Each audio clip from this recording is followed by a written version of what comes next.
सुझा। आज का टॉपिक है विशेषण की तुलनात्मक अवस्थाएं। वस्तुओं, स्थानों या प्राणियों आदि के बताने या उनके आपस में मिलान करने को तुलना कहते हैं।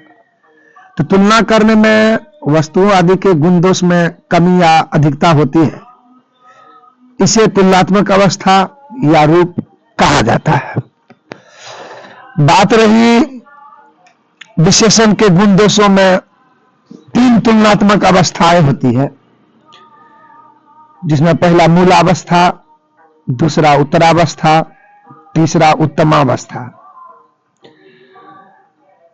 तो सबसे पहले हम बात करेंगे मूलावस्था की। तो मूलावस्था में किसी का गुण दोष सामान्य रूप में कहा जाता है, अर्थात इसमें तुलना नहीं होती है। जैसे उमा सुंदर लड़की है, ग्लास में गर्म दूध है, तो यहां जो है सुंदर जो है वो गुणवाचक विशेषण है, जो कि ये अपने मूलावस्था में है। ठीक उसी प्रकार से सेकंड वाक्यों में ग्लास में गर्म दूध है, इसमें गर्म जो है वो गुणवाचक विशेषण है, जो कि अपने मूलावस्था में है। बात रही उत्तरावस्था की, जो कि दूसरी अवस्था होती है। तो जब दो प्राणियों, वस्तुओं या स्थानों की तुलना करते हैं तो एक दूसरे को अच्छा या बुरा बताते हैं। जैसे गुलाब गेंदे से सुंदर है,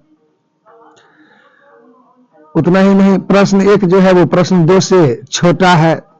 तो कहने का मतलब इसमें अगर हम उत्तरावस्था में, ये मूलावस्था में है, सुंदर जो है मूलावस्था में है, लघु जो है वो मूलावस्था में है, इसको उत्तरावस्था में ले जाना होगा। तो इसको हम ऐसे बोलेंगे कि गुलाब सुंदरतर फूल है। या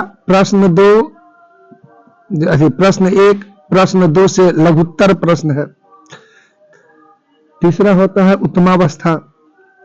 तो जब किसी वस्तु, प्राणी या स्थान को सबसे अच्छा या सबसे बुरा बताया जाता है, तब उस अवस्था को उत्तमावस्था कहते हैं। जैसे गीता सबसे सुंदर है, ये बोलने के लिए हम लोग गीता सुंदरतम है, यानी सुंदर को सुंदरतम। ठीक उसी प्रकार से गंगा सबसे पवित्र नदी है, तो यहां जो पवित्र है उसको उत्तमावस्था में ले जाने के लिए इसको लिख सकते हैं कि गंगा पवित्रतम नदी है। तो कहने जैसे हम बोलते हैं कि एवरेस्ट सबसे ऊंची चोटी है, इसको हम ऐसे बोल सकते हैं कि एवरेस्ट उच्चतम चोटी है। तो हम लोग जो है विशेषण शब्दों के तत्सम रूप में तम लगाकर उत्तमावस्था बनाई जाती है। और जैसे सुंदर बता रहे हैं, जैसे कुछ शब्द है, पहले मूलावस्था समझिए। अधिक जो है मूलावस्था है, तो अधिकतर उत्तरावस्था हो गया, अधिकतम उत्तमावस्था हो गया। ठीक उसी प्रकार से उच्च मूलावस्था है, उत्तरावस्था में उच्चतर और उत्तमावस्था में उच्चतम हो जाएगा। ठीक उसी प्रकार से कठोर शब्द जो है वो मूलावस्था में है, तो इसको उत्तरावस्था में करने के लिए कठोरतर और उत्तमावस्था में ले जाने के लिए कठोरतम हो जाएगा। तीव्र का तीव्रतर, तीव्रतम।